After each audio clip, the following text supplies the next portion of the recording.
श्री कल्याण वैजनाथराव काळे।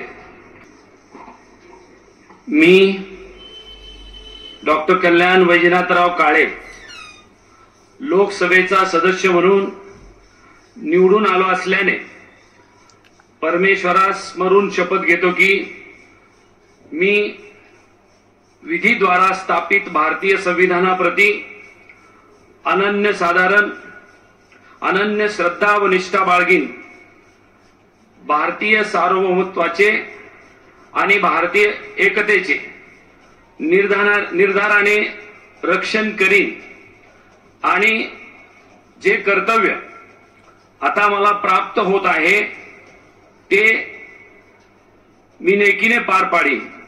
जय हिंद, जय संविधान, जय महाराष्ट्र।